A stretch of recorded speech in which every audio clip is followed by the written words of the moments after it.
Earlier this year, the US-listed Roundhill Memory ETF, ticker DRAM, became one of the fastest growing ETF launches we've seen, attracting almost $23 billion in assets in just a few months. Instead of trying to pick whether Micron, SK Hynix, or Samsung will come out on top, investors could simply own them all in a single ETF. But UK investors couldn't buy it until now. A new UCITS version has now launched on the London Stock Exchange. So today I'll explain exactly what this new ETF invests in, how it compares with the hugely successful US version, and whether it's actually worth adding to your portfolio. Hello everyone, if you're new here, I'm Chioma, and on this channel I talk about investing, ETFs, and building long-term wealth from a UK perspective. If you like that, don't forget to like the video and subscribe so you don't miss future videos. Let's get into it. Before we look at the new UK version, let's first look at why the original ETF attracted so much attention. The Roundhill Memory ETF launched in April this year with one simple idea. Instead of investing across the entire semiconductor industry, it focused specifically on memory companies expected to benefit from the AI boom. And in just a few months, the ETF attracted almost $23 billion in assets, and as at the end of June, has returned more than 160% since launch. Now, it's worth remembering that's over a very short period, and certainly isn't the sort of return investors should expect going forward. But it does highlight just how much enthusiasm there is for the AI memory story. Until recently though, that ETF wasn't available to UK investors. That's where the Defiance Memory UCITS ETF comes in. You'll find it under the ticker DRAM if you're buying the US dollar share class, or DR4M if you're buying the pound sterling share class. Both are the same ETF. It launched on the 18th of June and listed on the London Stock Exchange on the 24th. Unlike the US ETF, it's UCITS compliant, meaning it can be held inside an ISA or SIPP. It's also an accumulating ETF, so any dividends received from the underlying holdings are automatically reinvested back into the fund. The US Roundhill ETF, by comparison, makes annual cash distributions. The ongoing charge is 0.69% compared with 0.65% for the US ETF. And while it's still very new, it already has around $90 million in assets under management. The Defiance Memory ETF holds 20 companies involved in memory semiconductors and data storage technologies. These are businesses designing and manufacturing the hardware that's increasingly needed for artificial intelligence, cloud computing, and hyperscale data centers. Its largest holdings include Kioxia Holdings, Micron, Western Digital, SanDisk, Seagate, SK Hynix, and Samsung Electronics. Interestingly, unlike the US ETF, the largest holding isn't Micron or SK Hynix.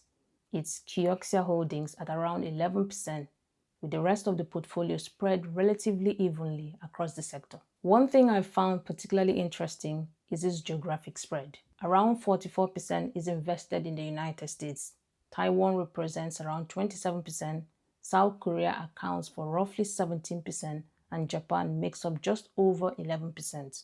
I think one of the biggest attractions here is that you can now hold companies like SK Hynix, Samsung Electronics, and Kioxia together in one portfolio.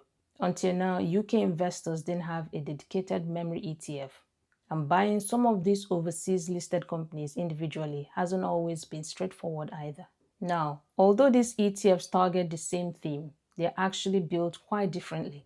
The Roundhill ETF reports 21 portfolio holdings, although the portfolio includes treasury bills, cash instruments, and total return swaps alongside direct equity holdings. The Defiance ETF, by comparison, uses fiscal replication and currently reports 20 company holdings.